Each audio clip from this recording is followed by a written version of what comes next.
चला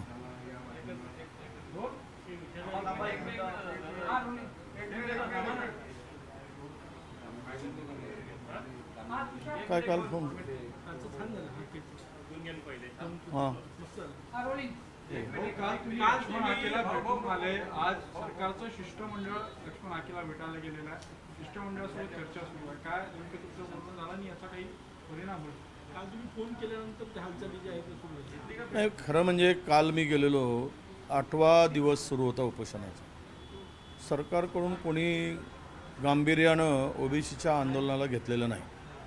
खरं म्हणजे कोणी आंदोलन करत, शासनाची जबाबदारी आहे की सर्व आंदोलकाच्या मागण्या समजून घेणं, त्यांना भेट देणं आणि विशेष करून महाराष्ट्रामध्ये जो 60% ओबीसी आहे आणि हा 55-60% असलेल्या ओबीसीच्या मागण्यांसाठी, त्यांच्या हक्कासाठी उपोषणकर्त्यांकडे ढुंकूनही न बघणं म्हणजेच हा महाराष्ट्रातील समस्त ओबीसीचा अपमान आम्ही समजतो.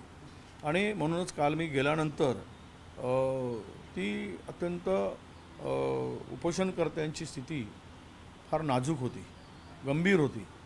आणि त्यामुळे एखादा तरुण कार्यकर्ता स्वतःच्या समाजासाठी लढण्यासाठी जीव धोक्यात घालतो त्यावेळेस शासन म्हणून त्यांची भूमिका जी आहे ती भूमिका दुजाभावाची नसावी, दुय्यम नसावी. आज त्यासाठी काल मी लगेच मुख्यमंत्र्यांना फोन केला. आज माझ्या माहितीप्रमाणे काल मुख्यमंत्र्यांनी घोषणा पण केली की आज डेप्युटेशन त्यांचं ते एक शिष्टमंडळ मंत्र्यांचं लक्ष्मण हाकेंना भेटायला जात आहे आणि आज यावर काही तोडगा नक्की निघेल आणि उपोषण संपेल अशी मला अपेक्षा आहे. म्हणूनच मी काल पाठिंबा देण्यासाठी ओबीसीचा एक छोटासा घटक म्हणून, कार्यकर्ता म्हणून आणि ओबीसी समाजातला एक व्यक्ती म्हणून हे माझं कर्तव्य होतं. त्यासाठी मी गेलेलो होतो. बिहारमध्ये 50%च्या वरचं आरक्षण रद्द केलं. महाराष्ट्रात मराठा समाजाला जे आरक्षण दिलं त्यामुळे महाराष्ट्रातही 50%च्या वर आरक्षण दिलं. ते धोक्यात येईल का असं काय वाटतं? नाही, मुळात शासनाची जसं बिहारमध्ये सुप्रीम आपल्या हायकोर्टाने रद्द केलं त्यापुढेही पश्चिम बंगाल हायकोर्टाच्या बेंचने सुद्धा 2010 नंतर आलेले सर्व ओबीसीचा आरक्षण रद्द केलेलं आहे. 2010 नंतरचा पश्चिम बंगाल सरकारने सुद्धा केलेला आहे. म्हणजे सरकारने नाही, हायकोर्टाने केलेला आहे. तर असं आहे की कायद्यांच्या चौकटीत बसेल ते सर्व करण्याची आवश्यकता आहे. परंतु मताच्या लाचारीसाठी सरकारची कुठेही संविधानिक रित्या ते आरक्षण कसं टिकेल आणि ते टिकावं यासाठी कुठलेच प्रयत्न नाही. मताच्या लाचारीसाठी आलं त्याला आश्वासन देणं आणि वेळ मारून नेणं एवढाच धंदा सरकारने केलेला आहे. त्याच्या पलीकडं आज जे परिस्थिती निर्माण झाली या दोनही समाजामध्ये आपसात भांडण लावण्याचं पाप महायुती सरकारने केलेलं आहे. कारण 2014मध्ये सरकार आल्यानंतर हे जे सुरू झालं जाती जातीमध्ये, धर्माधर्मामध्ये तेढ जी निर्माण झाली महाराष्ट्रात, या पुरोगामी महाराष्ट्रामध्ये या महाराष्ट्राला डाग लावण्याचं, कलंक लावण्याचं काम जर कोणी केलं असेल तर भाजप शिवसेना त्यावेळच्या महायुती सरकारने केलेलं आहे. आणि आजही तेच चाललेलं आहे. ज्या गोष्टी होऊ शकत नाहीत त्या गोष्टी देतो म्हणून सांगायचं, वेळ मारून न्यायची, महिनाभराची वेळ घ्यायची, 2 महिन्याची वेळ घ्यायची आणि ते त्यांच्या तोंडाला पानं पुसायचं. मराठा समाजाचे नेते बसले उपोषणाला, आपले जरांगेजी, त्यांनाही सांगितलं आम्ही GR काढतो. काल त्याचा खुलासा स्पष्टपणे यांनी दिला, तुमच्या गिरीश महाजनांनी, की सगळे सोयरेचा GR हायकोर्टात टिकणार नाही. अरे तुमचाच एक मंत्री म्हणतो ते टिकणार नाही, मग तुम्ही अभ्यास करत नाही का? तुम्ही का असं बोलून लोकांना हे करताय, भडकवताय आणि लोकांच्या भावनेला ठेच पोचताय? हे सर्व गोष्टी जे झाल्या आहेत राज्यामध्ये या महायुती सरकारच्या नाकर्तेपणा आणि बेजबाबदारपणा यामुळे या गोष्टी घडलेल्या आहेत. मी काल गेलेलो, मला हजारो ओबीसी बांधव त्या ठिकाणी उपस्थित होते. त्यांना मी सांगितलं की संविधान हा सर्वात महत्त्वाचा आणि आपल्याला दिलेला एक प्रोटेक्शन आहे. आणि त्यामुळं संविधानाच्या पलीकडे जो काही कोणी करेल ते टिकणार नाही. कारण बाबासाहेब आंबेडकरांनी आम्हाला घटनेच्या माध्यमातून जे आरक्षण दिलं ते हिसकावण्याचा कोणाचाही अधिकार नाही, हिसकवू शकणार नाही. आणि म्हणून या लढाईसाठी मी त्यांच्यासोबत आहे हे स्पष्टपणे मी सांगितलं आहे. आमचा कोणालाही विरोध नाही. मराठा समाजाला काही काल मला बोलताना सांगितलं त्यांच्या डोळ्यात अश्रू आले नाही का, जरांगे बोलले. अरे आमच्या डोळ्यात सगळ्यांसाठी अश्रू येतात. आम्ही काही दुश्मन नाही, परंतु तुम्ही ज्या पद्धतीनं विषय मांडला तो सरकारने सोडवला पाहिजेत. ते आमच्या हातात नाही आहे. तुम्ही सरकारवर दोष द्या. सरकारने तुमची फसगत केलेली आहे. जे होत असेल ते त्यांच्याकडे बघा. मी त्यांनाही भेटायला गेलो होतो जरांगे पाटलांना उपोषण करताना. त्यामुळं मी कधी असं म्हटलं नाही की मी मराठा इथं महाविरोधी पक्षनेता आहे. जो कोणी हक्कासाठी न्यायासाठी लढत असेल, प्राणांतिक उपोषण करत असेल, त्या ठिकाणी जाऊन भेटणं हे माझं कर्तव्य आहे. आणि मी ओबीसीचा म्हणून तर मला तिथे गेलंच पाहिजे. मी कार्यकर्ता म्हणून त्या समाजात मी जन्मलो आहे. आणि म्हणून मराठाच्या संदर्भातले जे काही निर्णय मी मंत्री असताना घेतले सारथीमध्ये ते सर्व निर्णय पुढे आहेत. आम्ही कधी असं नाही, मराठा समाजातलेही सर्व त्यांच्या नेतृत्वात आम्ही महाराष्ट्रामध्ये काम केलेलं आहे. अनेक नेत्यांच्या मराठा समाजांच्या नेतृत्वामध्ये त्यांनीसुद्धा आम्हाला फार जपलं आहे अनेक नेत्यांनी. त्यामुळं हे अशा पद्धतीचे बोलणं विलासरावांच्यापासून आम्ही काम करत आलो. विलासरावांनीसुद्धा 2004मध्ये ओबीसी बांधवांना 50% आरक्षण देण्याचं काम केलं आहे. त्यांचं नाव अजूनही आम्ही घेतो. महाराष्ट्रामध्ये जे 50% विद्यार्थ्यांना जी स्कॉलरशिप मिळते 50% ती विलासराव देशमुखांची देण आहे. तर कुठलाही माहिती न घेता कुणावर असा हेतुआरोप करू नये अशी आमची त्यांना विनंती आहे. आणि हा समाज एकत्र यावा यासाठी प्रयत्न करा. कोणी असू देत, लक्ष्मण हाके असू देत किंवा जरांगे पाटील असू देत, या सगळ्यांनी हा समाज एकत्र आणला पाहिजे. तुम्हाला कदाचित माहीत नसेल, मराठवाड्यामध्ये काही जिल्ह्यामध्ये ओबीसी आणि मराठा एकमेकाचे तोंड बघत नाही आहेत. वाद एवढा विकोपाला गेला आहे. शेतीकडे जाणारा रस्ता अडवला जाता एकमेकाचा. शेतीकडे जाणारा उद्या कुठल्या दिशेनं महाराष्ट्राला नेताय तुम्ही नालायकपणा करून, हा खरा विषय इथे येतो आहे. व्यवहार बंद होत चाललेत. कोणी लावली आग, कोणामुळे हा संघर्ष उभा झाला, याचा सखोल अभ्यास करावा. आणि जो दोषी असेल त्याला संपवण्याचा विळा जरांगे पाटील घेऊ देत आणि हाकेनी घ्यावा. खरं तर ज्याने आणि आम्ही घेऊ. महाराष्ट्राच्या पुरोगामित्वाला एक कलंक म्हणून महाराष्ट्रामध्ये काही नेतृत्व उभं झालं आहे. त्या नेतृत्वाला तुम्ही चॅलेंज त्याला तुम्ही बोला. आमच्याकडे बोलून उपयोग काय? आमच्याकडे आहे काय देण्यासारखं? आणि ज्या दिवशी आम्ही सत्तेत येऊ आणि येणारच पुढच्या महाविकास आघाडीचं सरकार, त्यावेळेस या दोनही समाजाला सोबत बसवून एक समन्वयाचा तोडगा करून अनेक वर्षापासूनच्या पुरोगामित्वाची जे काही एकमेकाचे सौंदर्याचे आणि सुखदुःख वाटण्याचे जे काही संबंध होते ते पुन्हा अबाधित राखण्यासाठी आमचा प्रयत्न राहील. पंकजा मुंडे यांना ओबीसी नेते म्हणून राज्यसभेत पाठवा असं फडणवीस म्हणाले. आता ते त्यांचा अंतर्गत विषय आहे. कोणाला पाठवावं, कोणाला पाळावं, कोणाला निवडून आणावं, कोणाला मंत्री करावं, हा महाराष्ट्रातील नेत्यांचा, भारतीय जनता पक्षाचा अंतर्गत तो संबंध आहे. कारण आम्हाला कोणाच्या पक्षामध्ये धुडगूस किंवा मतप्रदर्शन करण्याचा आमचा अधिकार नाही. पोलीस भरती सुरू आहे. अनेक ठिकाणी ग्राउंडवरती पाणी पडल्यामुळे शारीरिक चाचणीला अडचण येत आहे. विद्यार्थ्यांची मागणी रद्द करून पुढे ढकलण्यात येते. अमरावतीमध्ये नाही, आम्ही तीच मागणी केली होती. मी मुख्यमंत्री उपमुख्यमंत्र्यांच्याकडे मी पत्र पाठवूनही मागणी केली होती. मी आमच्या पोलीस महासंचालकांना मागणी केली होती की तुम्ही हे पावसाळ्यात घेताय ते पुढे ढकला. पण काही विद्यार्थ्यांचा हे आला की आम्हाला अनेक वर्षानंतर आता संधी मिळते आहे आम्हाला, तर त्यामध्ये मी उपाययोजना सांगितली की पावसाळ्यामध्ये जर घेत असाल उन्हापासून पावसापासून, कारण लाखो विद्यार्थी येतात, त्यांचे कागदपत्र भिजतात, खाण्याचे वांदे असतात, झोपण्याचे वांदे असतात.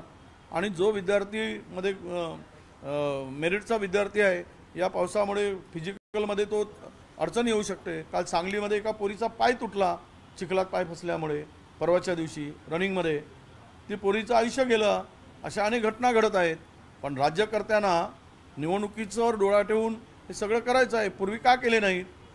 याच भरती यात्रा करण्यापेक्षा पूर्वी केले असते तर अनेक विद्यार्थ्यांच्या या परिस्थितीला अनेक विद्यार्थ्यांना सामोरं जाण्याची पाळी आली नसती.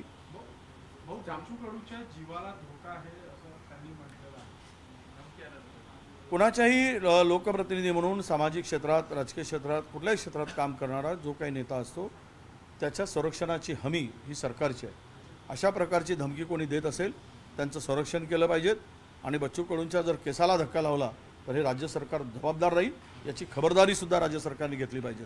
ज्यावेळेस बच्चू कडूंचा स्वभाव हा गावरान स्वभाव आहे, तो जो आहे तोंडफड स्वभाव आहे आणि म्हणून अशा नेता ज्यावेळेस स्पष्टपणे काही भूमिका घेतो त्यावेळेस हारलेल्यांना, सत्ताधाऱ्यांना त्याचं दुःख काही झालं असेल त्यातून कदाचित हा प्रयोग होण्याची शक्यता आहे.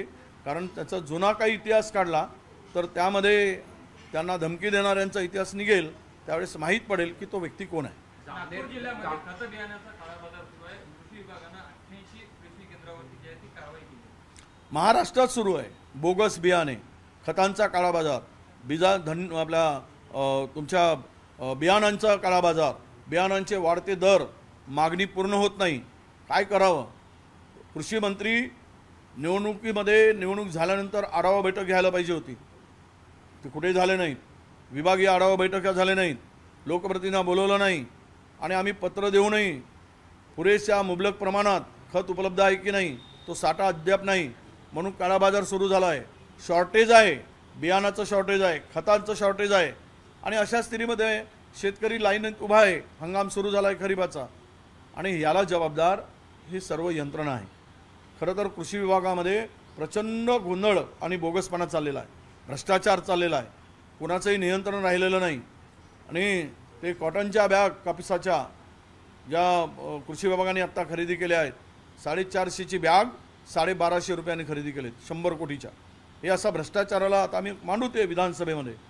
पण इकडे शेतकऱ्यांना ज्यावेळेस आवश्यकता असते त्यावेळेस त्याचा आढावा घेऊन त्या व्यवस्था आहेत की नाही हे बघण्याचं काम सरकारचं असतं. त्यामुळेच हा काळाबाजार होतो आहे, हा मोठ्या प्रमाणात चालला आहे आणि याच्यावर त्वरित एक मला वाटतं की सरकारने एक फिरते मोठ्या प्रमाणामध्ये पथक नेमावेत आणि ते पथक सदैव फिरवत ठेवून हे काही गैरप्रकार होतात त्यावर त्वरित कारवाई करावी आणि शेतकऱ्याला दिलासा द्यावा. जामनेर तालुक्यामध्ये एका अल्पवयीन मुलीवर बलात्कार झाला तर त्यानंतर तिची हत्या झाली होती. या प्रकरणाचा जो आरोपी आहे त्याला 10 दिवसांनी पोलिसांनी अटक केली. काल त्याला लोकांनी असं म्हटलं की आम्हाला त्याला सुपूर्द करा, त्याच्यावरून दगडफेक झालेली आहे, तिथे काही पोलीस पण जखमी झालेले आहेत. बघा, तुम्ही पाहिलात यापूर्वीची एक घटना झाली भर रस्त्यामध्ये, तरुणीचा ठाणे जिल्ह्यामध्ये खून झाला. मुख्यमंत्र्यांच्या जिल्ह्यामध्ये रस्त्यामध्ये तो पाणा असो नटबोल्ट खोलायचा, त्या पाण्याने लोकांच्या पुढे त्या एका तरुणाने त्या तरुणीचा जीव घेतला. या दिवसाढवळ्या घटना होत आहेत. पोलिसांवर धाकच राहिला नाही.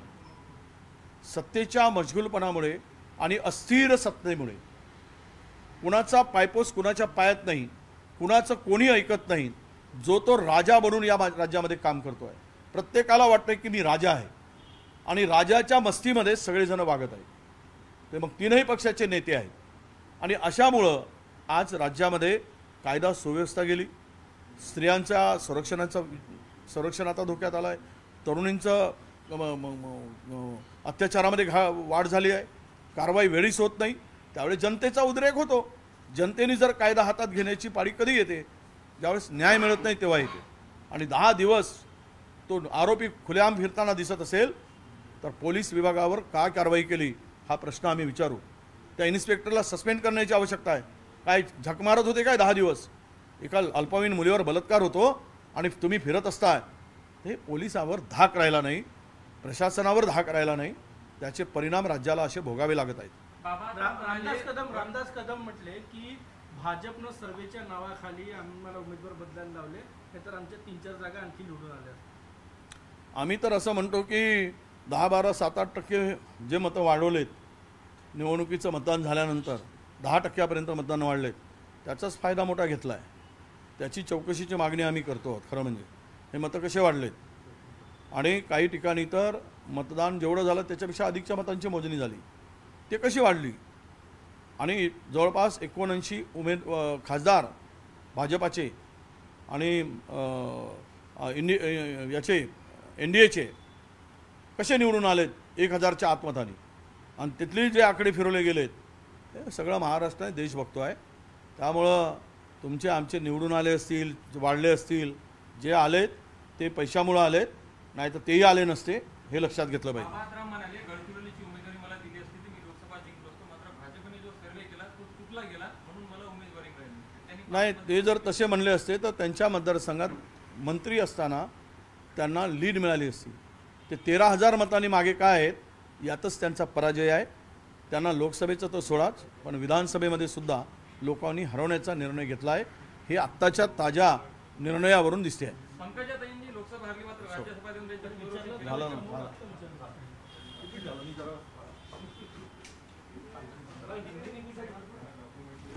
अरे यार घूम लगा तो हिंदी आता वेगळा घेणार आहे तो. सब तुम्ही इकडे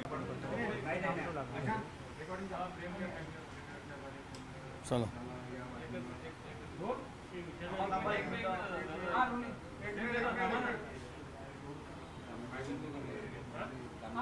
काय काल फोन आजचं छान झालं. हां काल तुम्ही लक्ष्मण आकेला भेटून आले. आज सरकारचं शिष्टमंडळ लक्ष्मण आकेला भेटायला गेलेलं आहे. शिष्टमंडळासोबत चर्चा सुरू आहे. काय नेमकं तुमचं बोलणं झालं आणि याचा काही परिणाम होईल? काल तुम्ही फोन केल्यानंतर त्या हालचाली ज्या आहेत त्या सुरू आहेत. नाही, खरं म्हणजे काल मी गेलेलो, 8वा दिवस सुरू होता उपोषणाचा. सरकारकडून कोणी गांभीर्यानं OBCच्या आंदोलनाला घेतलेलं नाही. खरं म्हणजे कोणी आंदोलन करत, शासनाची जबाबदारी आहे की सर्व आंदोलकाच्या मागण्या समजून घेणं, त्यांना भेट देणं, आणि विशेष करून महाराष्ट्रामध्ये जो 60% OBC आहे आणि हा 55-60% असलेल्या OBCच्या मागण्यासाठी, त्यांच्या हक्कासाठी उपोषणकर्त्यांकडे ढुंकूनही न बघणं म्हणजेच हा महाराष्ट्रातील समस्त OBCचा अपमान आम्ही समजतो. आणि म्हणूनच काल मी गेल्यानंतर ती अत्यंत उपोषणकर्त्यांची स्थिती फार नाजूक होती, गंभीर होती, आणि त्यामुळे एखादा तरुण कार्यकर्ता स्वतःच्या समाजासाठी लढण्यासाठी जीव धोक्यात घालतो त्यावेळेस शासन म्हणून त्यांची भूमिका जी आहे ती भूमिका दुजाभावाची नसावी, दुय्यम नसावी. आज त्यासाठी काल मी लगेच मुख्यमंत्र्यांना फोन केला. आज माझ्या माहितीप्रमाणे काल मुख्यमंत्र्यांनी घोषणा पण केली की आज डेप्युटेशन त्यांचं ते एक शिष्टमंडळ मंत्र्यांचं लक्ष्मण हाकेंना भेटायला जात आहे, आणि आज यावर काही तोडगा नक्की निघेल आणि उपोषण संपेल अशी मला अपेक्षा आहे. म्हणूनच मी काल पाठिंबा देण्यासाठी OBCचा एक छोटासा घटक म्हणून, कार्यकर्ता म्हणून, आणि OBC समाजातला एक व्यक्ती म्हणून हे माझं कर्तव्य होतं, त्यासाठी मी गेलेलो होतो. बिहारमध्ये 50%च्या वरचं आरक्षण रद्द केलं. महाराष्ट्रात मराठा समाजाला जे आरक्षण दिलं त्यामुळे महाराष्ट्रातही 50%च्या वर आरक्षण दिलं. ते धोक्यात येईल का असं काय वाटतं? नाही, मुळात शासनाची, जसं बिहारमध्ये सुप्रीम आपल्या हायकोर्टाने रद्द केलं, त्यापुढेही पश्चिम बंगाल हायकोर्टाच्या बेंचने सुद्धा 2010 नंतर आलेले सर्व OBCचा आरक्षण रद्द केलेलं आहे. 2010 नंतरचा पश्चिम बंगाल सरकारने सुद्धा केलेला आहे, म्हणजे सरकारने नाही, हायकोर्टाने केलेला आहे. तर असं आहे की कायद्यांच्या चौकटीत बसेल ते सर्व करण्याची आवश्यकता आहे, परंतु मताच्या लाचारीसाठी सरकारची कुठेही संविधानिक रित्या ते आरक्षण कसं टिकेल आणि ते टिकावं यासाठी कुठलेच प्रयत्न नाही. मताच्या लाचारीसाठी आला त्याला आश्वासन देणं आणि वेळ मारून नेणं एवढाच धंदा सरकारने केलेला आहे. त्याच्या पलीकडं आज जे परिस्थिती निर्माण झाली, या दोनही समाजामध्ये आपसात भांडण लावण्याचं पाप महायुती सरकारने केलेलं आहे. कारण 2014मध्ये सरकार आल्यानंतर हे जे सुरू झालं, जातीमध्ये, धर्मामध्ये तेढ जी निर्माण झाली महाराष्ट्रात, या पुरोगामी महाराष्ट्रामध्ये, या महाराष्ट्राला डाग लावण्याचं, कलंक लावण्याचं काम जर कोणी केलं असेल तर भाजप शिवसेना त्यावेळच्या महायुती सरकारने केलेलं आहे. आणि आजही तेच चाललेलं आहे. ज्या गोष्टी होऊ शकत नाहीत त्या गोष्टी देतो म्हणून सांगायचं, वेळ मारून न्यायची, महिनाभराची वेळ घ्यायची, 2 महिन्याची वेळ घ्यायची आणि ते त्यांच्या तोंडाला पानं पुसायचं. मराठा समाजाचे नेते बसले उपोषणाला, आपले जरांगेजी, त्यांनाही सांगितलं आम्ही GR काढतो. काल त्याचा खुलासा स्पष्टपणे यांनी दिला, तुमच्या गिरीश महाजनांनी, की सगळे सोयरेचा GR हायकोर्टात टिकणार नाही. अरे तुमचाच एक मंत्री म्हणतो ते टिकणार नाही, मग तुम्ही अभ्यास करत नाही का? तुम्ही का असं बोलून लोकांना हे करताय, भडकवताय आणि लोकांच्या भावनेला ठेच पोचताय?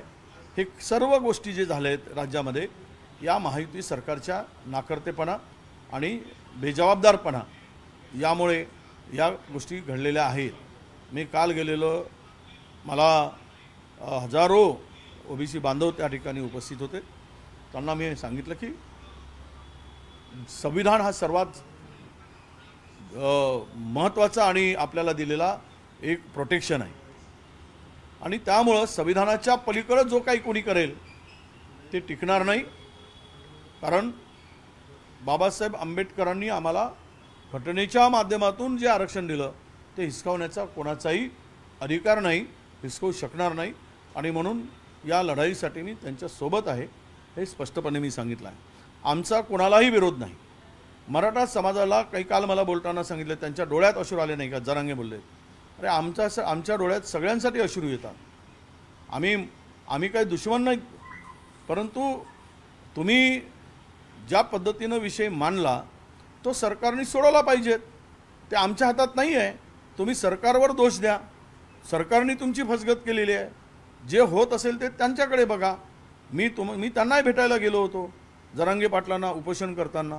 त्यामुळं मी कधी असं म्हटलं नाही की मी मराठा इथं विरोधी पक्षनेता आहे. जो कोणी हक्कासाठी न्यायासाठी लढत असेल, प्राणांतिक उपोषण करत असेल, त्या ठिकाणी जाऊन भेटणं हे माझं कर्तव्य आहे आणि मी OBCचा म्हणून तर मला तिथे गेलंच पाहिजे. मी कार्यकर्ता म्हणून त्या समाजात मी जन्मलो आहे आणि म्हणून मराठाच्या संदर्भातले जे काही निर्णय मी मंत्री असताना घेतले सारथीमध्ये, ते सर्व निर्णय पुढे आहेत. आम्ही कधी असं नाही, मराठा समाजातलेही सर्व त्यांच्या नेतृत्वात आम्ही महाराष्ट्रामध्ये काम केलेलं आहे. अनेक नेत्यांच्या, मराठा समाजांच्या नेतृत्वामध्ये त्यांनीसुद्धा आम्हाला फार जपलं आहे अनेक नेत्यांनी. त्यामुळं हे अशा पद्धतीचे बोलणं विलासरावांच्यापासून आम्ही काम करत आलो. विलासरावांनीसुद्धा 2004मध्ये OBC बांधवांना 50% आरक्षण देण्याचं काम केलं आहे. त्यांचं नाव अजूनही आम्ही घेतो. महाराष्ट्रामध्ये जे 50% विद्यार्थ्यांना जी स्कॉलरशिप मिळते 50%, ती विलासराव देशमुखांची देण आहे. तर कुठलाही माहिती न घेता कुणावर असा हेतुआरोप करू नये अशी आमची त्यांना विनंती आहे. आणि हा समाज एकत्र यावा यासाठी प्रयत्न करा. कोणी असू देत, लक्ष्मण हाके असू देत किंवा जरांगे पाटील असू देत, या सगळ्यांनी हा समाज एकत्र आणला पाहिजे. तुम्हाला कदाचित माहीत नसेल, मराठवाड्यामध्ये काही जिल्ह्यामध्ये OBC आणि मराठा एकमेकाचे तोंड बघत नाही आहेत. वाद एवढा विकोपाला गेला आहे. शेतीकडे जाणारा रस्ता अडवला जाता एकमेकाचा. शेतीकडे जाणारा उद्या कुठल्या दिशेनं महाराष्ट्राला नेताय तुम्ही नालायकपणा करून, हा खरा विषय इथे येतो आहे. व्यवहार बंद होत चाललेत. कोणी लावली आग, कोणामुळे हा संघर्ष उभा झाला, याचा सखोल अभ्यास करावा आणि जो दोषी असेल त्याला संपवण्याचा विळा जरांगे पाटील घेऊ देत आणि हाकेनी घ्यावा. खरं तर ज्याने आणि आम्ही घेऊ. महाराष्ट्राच्या पुरोगामित्वाला एक कलंक म्हणून महाराष्ट्रामध्ये काही नेतृत्व उभं झालं आहे. त्या नेतृत्वाला तुम्ही चॅलेंज, त्याला तुम्ही बोला. आमच्याकडे बोलून उपयोग काय? आमच्याकडे आहे काय देण्यासारखं? आणि ज्या दिवशी आम्ही सत्तेत येऊ आणि येणारच पुढच्या महाविकास आघाडीचं सरकार, त्यावेळेस या दोनही समाजाला सोबत बसवून एक समन्वयाचा तोडगा काढून अनेक वर्षापासूनच्या पुरोगामित्वाची जे काही एकमेकाचे सौंदर्याचे आणि सुखदुःख वाटण्याचे जे काही संबंध होते ते पुन्हा अबाधित राखण्यासाठी आमचा प्रयत्न राहील. पंकजा मुंडे यांना OBC नेत्या म्हणून राज्यसभेत पाठवा असं फडणवीस म्हणाले. आता ते त्यांचा अंतर्गत विषय आहे.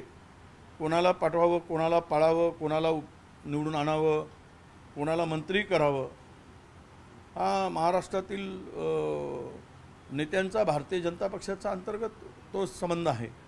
कारण आम्हाला कोणाच्या पक्षामध्ये धुडगूस किंवा मतप्रदर्शन करण्याचा आमचा अधिकार नाही. पोलीस भरती सुरू आहे. अनेक ठिकाणी ग्राउंडवरती पाणी पडल्यामुळे शारीरिक चाचणीला अडचण येत आहे. विद्यार्थ्यांची मागणी आहे रद्द करून पुढे ढकलण्यात येत आहे. अमरावतीमध्ये प्रकल्प नाही, आम्ही तीच मागणी केली होती. मी उपमुख्यमंत्र्यांच्याकडे मी पत्र पाठवूनही मागणी केली होती. मी आमच्या पोलीस महासंचालकांना मागणी केली होती की तुम्ही हे पावसाळ्यात घेताय ते पुढे ढकला. पण काही विद्यार्थ्यांचा हे आला की आम्हाला अनेक वर्षानंतर आता संधी मिळते आहे आम्हाला, तर त्यामध्ये मी उपाययोजना सांगितली की पावसाळ्यामध्ये जर घेत असाल उन्हापासून पावसापासून, कारण लाखो विद्यार्थी येतात, त्यांचे कागदपत्र भिजतात, खाण्याचे वांदे असतात, झोपण्याचे वांदे असतात, आणि जो विद्यार्थीमध्ये मेरिटचा विद्यार्थी आहे या पावसामुळे फिजिकलमध्ये तो अडचण येऊ शकते. काल सांगलीमध्ये एका पोरीचा पाय तुटला चिखलात पाय फसल्यामुळे, परवाच्या दिवशी रनिंगमध्ये ती पोरीचं आयुष्य गेलं. अशा अनेक घटना घडत आहेत. पण राज्यकर्त्यांना निवडणुकीचं डोळा ठेवून हे सगळं करायचं आहे. पूर्वी का केले नाहीत? याच भरती यात्ता करण्यापेक्षा पूर्वी केले असते तर अनेक विद्यार्थ्यांच्या या परिस्थितीला अनेक विद्यार्थ्यांना सामोरं जाण्याची पाळी आली नसती. भाऊ, जामशू कडूच्या जीवाला धोका आहे असं त्यांनी म्हटलेलं आहे. नक्की आलं. कोणाच्याही लोकप्रतिनिधी म्हणून सामाजिक क्षेत्रात, राजकीय क्षेत्रात, कुठल्याही क्षेत्रात काम करणारा जो काही नेता असतो त्याच्या संरक्षणाची हमी ही सरकारची आहे. अशा प्रकारची धमकी कोणी देत असेल त्यांचं संरक्षण केलं पाहिजेत. आणि बच्चू कडूंच्या जर केसाला धक्का लावला तर हे राज्य सरकार जबाबदार राहील, याची खबरदारीसुद्धा राज्य सरकारने घेतली पाहिजे. ज्यावेळेस बच्चू कडूंचा स्वभाव हा गावरान स्वभाव आहे, तो जो आहे तोंडफड स्वभाव आहे, आणि म्हणून अशा नेता ज्यावेळेस स्पष्टपणे काही भूमिका घेतो त्यावेळेस हारलेल्यांना, सत्ताधाऱ्यांना त्याचं दुःख काही झालं असेल, त्यातून कदाचित हा प्रयोग होण्याची शक्यता आहे. कारण त्याचा जुना काही इतिहास काढला तर त्यामध्ये त्यांना धमकी देणाऱ्यांचा इतिहास निघेल, त्यावेळेस माहीत पडेल की तो व्यक्ती कोण आहे. नागपूर जिल्ह्यामध्ये खत बियाण्याचा काळाबाजार सुरू आहे. कृषी विभागानं 88 कृषी केंद्रावरती जी आहे ती कारवाई केली. महाराष्ट्रात सुरू आहे बोगस बियाणे, खतांचा काळाबाजार, तुमच्या बियाणांचा काळाबाजार, बियाणांचे वाढते दर, मागणी पूर्ण होत नाही. काय करावं? कृषी मंत्री निवडणूक झाल्यानंतर आढावा बैठक घ्यायला पाहिजे होती, ते कुठे झाले नाहीत. विभागीय आढावा बैठका झाले नाहीत, लोकप्रतिनिधींना बोलवलं नाही, आणि आम्ही पत्र देऊनही पुरेशा मुबलक प्रमाणात खत उपलब्ध आहे की नाही तो साठा अद्याप नाही, म्हणून काळाबाजार सुरू झाला आहे. शॉर्टेज आहे, बियाणाचं शॉर्टेज आहे, खतांचं शॉर्टेज आहे, आणि अशा स्थितीमध्ये शेतकरी लाईनीत उभा आहे. हंगाम सुरू झाला आहे खरीपाचा, आणि याला जबाबदार ही सर्व यंत्रणा आहे. खरं तर कृषी विभागामध्ये प्रचंड गोंधळ आणि बोगसपणा चाललेला आहे, भ्रष्टाचार चाललेला आहे, कुणाचंही नियंत्रण राहिलेलं नाही. आणि ते कॉटनच्या बॅग कापसाच्या ज्या कृषी विभागाने आत्ता खरेदी केल्या आहेत, 450ची बॅग 1250 रुपयांनी खरेदी केलेत, 100 कोटीच्या. हे असा भ्रष्टाचाराला आता आम्ही मांडू ते विधानसभेमध्ये. पण इकडे शेतकऱ्यांना ज्यावेळेस आवश्यकता असते त्यावेळेस त्याचा आढावा घेऊन त्या व्यवस्था आहेत की नाही हे बघण्याचं काम सरकारचं असतं. त्यामुळेच हा काळाबाजार होतो आहे, हा मोठ्या प्रमाणात चालला आहे. आणि याच्यावर त्वरित एक मला वाटतं की सरकारने एक फिरते मोठ्या प्रमाणामध्ये पथक नेमावेत, आणि ते पथक सदैव फिरवत ठेवून हे काही गैरप्रकार होतात त्यावर त्वरित कारवाई करावी आणि शेतकऱ्याला दिलासा द्यावा. जामनेर तालुक्यामध्ये एका अल्पवयीन मुलीवर बलात्कार झाला होता, त्यानंतर तिची हत्या झाली होती. या प्रकरणाचा जो आरोपी आहे त्याला 10 दिवसांनी पोलिसांनी अटक केली. काल त्याला लोकांनी असं म्हटलं की आम्हाला त्याला सुपूर्द करा, त्याच्यावरून दगडफेक झालेली आहे, तिथे काही पोलीस पण जखमी झालेले आहेत. बघा, तुम्ही पाहिलात यापूर्वीची एक घटना झाली भर रस्त्यामध्ये, तरुणीचा ठाणे जिल्ह्यामध्ये खून झाला. मुख्यमंत्र्यांच्या जिल्ह्यामध्ये रस्त्यामध्ये तो पाणा असो नटबोल खोलायचा, त्या पाण्याने लोकांच्या पुढे त्या एका तरुणाने त्या तरुणीचा जीव घेतला. या दिवसाढवळ्या घटना होत आहेत. पोलिसांवर धाकच राहिला नाही. सत्तेच्या मशगुलपणामुळे आणि अस्थिर सत्तेमुळे कुणाचा पायपोस कुणाच्या पायात नाही, कुणाचं कोणी ऐकत नाही. जो तो राजा बनून या राज्यामध्ये काम करतो आहे. प्रत्येकाला वाटतं की मी राजा आहे, आणि राजाच्या मस्तीमध्ये सगळेजण वागत आहेत. ते मग तीनही पक्षाचे नेते आहेत. आणि अशामुळं आज राज्यामध्ये कायदा सुव्यवस्था गेली, स्त्रियांच्या संरक्षण आता धोक्यात आलं आहे, तरुणींचं अत्याचारामध्ये वाढ झाली आहे, कारवाई वेळीच होत नाही. त्यावेळेस जनतेचा उद्रेक होतो. जनतेने जर कायदा हातात घेण्याची पाळी कधी येते? ज्यावेळेस न्याय मिळत नाही तेव्हा येते. आणि 10 दिवस तो आरोपी खुलेआम फिरताना दिसत असेल तर पोलीस विभागावर का कारवाई केली हा प्रश्न आम्ही विचारू. त्या इन्स्पेक्टरला सस्पेंड करण्याची आवश्यकता आहे. काय झक मारत होते काय 10 दिवस? एका अल्पवयीन मुलीवर बलात्कार होतो आणि तुम्ही फिरत असताय. हे पोलिसावर धाक राहिला नाही, प्रशासनावर धाक राहिला नाही. त्याचे परिणाम राज्याला असे भोगावे लागत आहेत. रामदास कदम म्हटले की भाजपनं सर्वेच्या नावाखाली आम्हाला उमेदवार बदलायला लावले, नाहीतर आमच्या 3-4 जागा आणखी निवडून आल्या. आम्ही तर असं म्हणतो की 10-12, 7-8% जे मतं वाढवलेत निवडणुकीचं मतदान झाल्यानंतर 10% मतदान वाढलेत, त्याचाच फायदा मोठा घेतला आहे. त्याची चौकशीची मागणी आम्ही करतो आहोत. खरं म्हणजे हे मतं कसे वाढलेत आणि काही ठिकाणी तर मतदान जेवढं झालं त्याच्यापेक्षा अधिकच्या मतांची मोजणी झाली, ते कशी वाढली. आणि जवळपास 79 खासदार भाजपाचे आणि याचे NDAचे कसे निवडून आलेत 1000च्या आतमताने. आणि तिथले जे आकडे फिरवले गेलेत हे सगळं महाराष्ट्र देश बघतो आहे.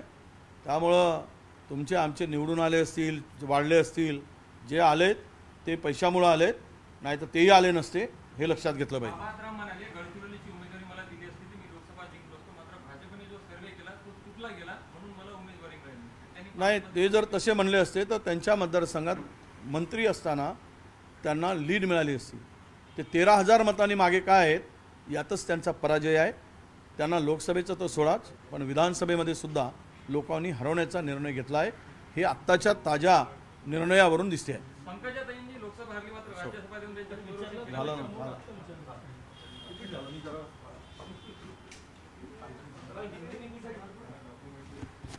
घूम लगा तो हिंदी वेगळं घेणार आहे तो. तर तुम्ही इकडे चला.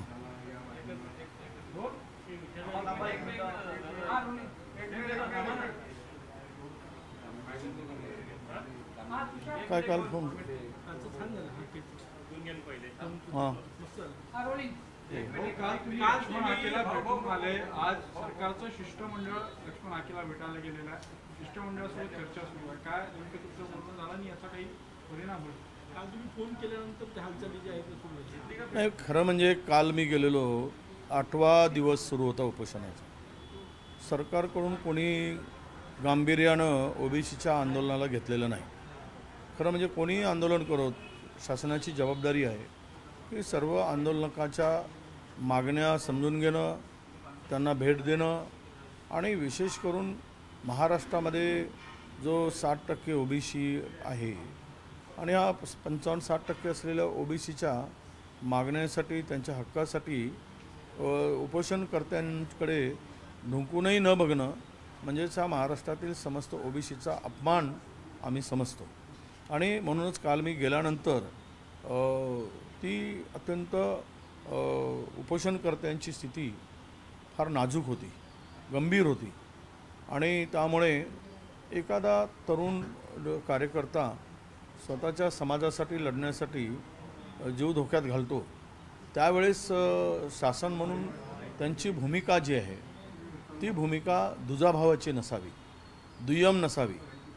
आज त्यासाठी काल मी लगेच मुख्यमंत्र्यांना फोन केला. आज माझ्या माहितीप्रमाणे काल मुख्यमंत्र्यांनी घोषणा पण केली की आज डेप्युटेशन त्यांचं ते एक शिष्टमंडळ मंत्र्यांचं लक्ष्मण हाकेंना भेटायला जात आहे आणि आज यावर काही तोडगा नक्की निघेल आणि उपोषण संपेल अशी मला अपेक्षा आहे.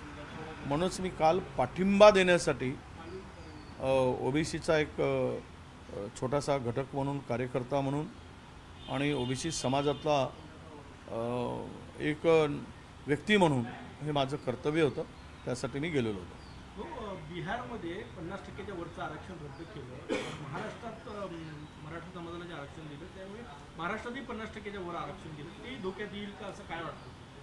नाही, मुळात शासनाची जसं बिहारमध्ये सुप्रीम आपल्या हायकोर्टाने रद्द केलं, त्यापुढेही पश्चिम बंगाल हायकोर्टाच्या बेंचने सुद्धा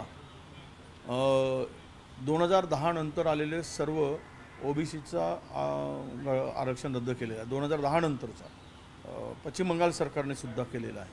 म्हणजे सरकारने नाही, हायकोर्टाने केलेला आहे. तर असं आहे की कायद्यांच्या चौकटीत बसेल ते सर्व करण्याची आवश्यकता आहे, परंतु मताच्या